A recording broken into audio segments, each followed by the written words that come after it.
भ्रष्टाचार के आरोपी अफसर को बहाल करके प्राइम पोस्टिंग देने के मामले में ही उत्तराखंड की पुष्कर सिंह धामी सरकार सवालों के घेरे में आ गई है। आपको बता दें कि विजिलेंस ने ही शासन को लिखे पत्र में कहा है कि आयुर्वेद विधि के कुल सचिव के पद पर मृत्युंजय मिश्रा की पोस्टिंग उचित नहीं है, क्योंकि मिश्रा के खिलाफ जांच के बाद केस अदालत में ट्रायल पर है और इस मुकदमे में गवाह भी आयुर्वेद विधि के ही अधिकारी हैं। और ऐसे में यदि मिश्रा यहाँ कुल सचिव रहेंगे तो गवाही पर दबाव बनाने की आशंका रहेगी। विजिलेंस की चिट्ठी के बाद इस मामले में शासन ने जो अधिकारी हैं उसके साथ ही विभागीय मंत्री हरक सिंह रावत की भूमिका संदिग्ध होने के साथ पूरी सरकार कटघरे में आ गई है। मुख्यमंत्री ने पत्रकारों के सवाल का जवाब देते हुए बस इतना ही कहा है कि इस मामले को दिखवा रहे हैं और सरकार नहीं भ्रष्टाचार के आरोपों में जेल की हवा खा चुके हैं और विजिलेंस जांच झेल रहे आयुर्वेदिक विधि के पूर्व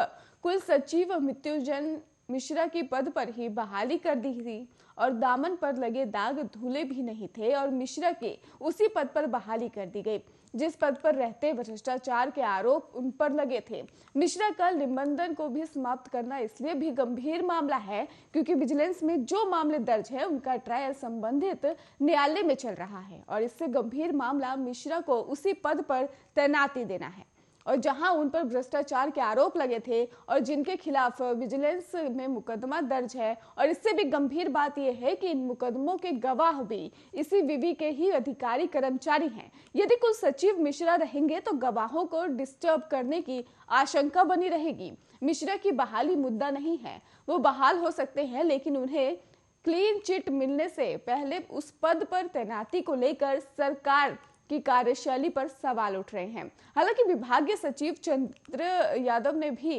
हाईकोर्ट के आदेशों का हवाला देकर सही बता रहे हैं।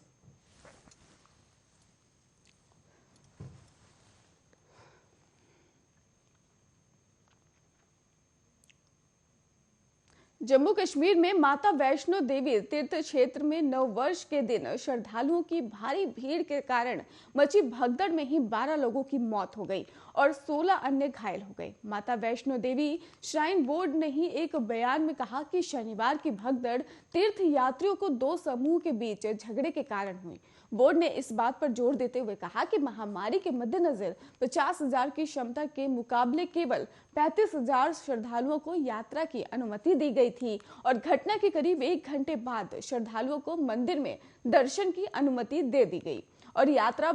बाधित नहीं हुई। शनिवार को ही करीब 27,000 श्रद्धालुओं ने ही मंदिर में दर्शन किए और इस बीच घटना की जो जांच है उसके लिए गठित जांच समिति के सदस्य शनिवार शाम को ही भवन में घटनास्थल पर गए और घटना की जानकारी ली। रात के करीब 2 बजे ही वक्त बीता होगा और वहां पर जब माता वैष्णो देवी के मंदिर में दर्शन के लिए श्रद्धालुओं की भारी भीड़ इकट्ठा हो चुकी थी और लोग लाइन में लगे हुए थे। भीड़ इतनी थी कि खड़े होने की जगह भी नहीं थी और लोग भीड़ से बचने के लिए पोल पर ही चढ़ चुके थे और तभी अचानक गेट नंबर 3 के पास लोग आगे बढ़ने के लिए धक्का मुक्की करने लगे और इसी धक्का मुक्की में भगदड़ मच गई और रात करीब 2:15 बजे लोग एक दूसरे पर गिरने लगे। सुरक्षा में मौजूद वॉलंटियर सीटी बजाकर ही रास्ता खाली करने की कोशिश कर रहे थे, लेकिन इस दौरान 2 दर्जन से ज्यादा लोग भीड़ के पैरों के नीचे दब गए और इसके बाद लोग घायलों को उठा कर ले जाने लगे। एम्बुलेंस से लोगों को अस्पताल पहुंचाया गया।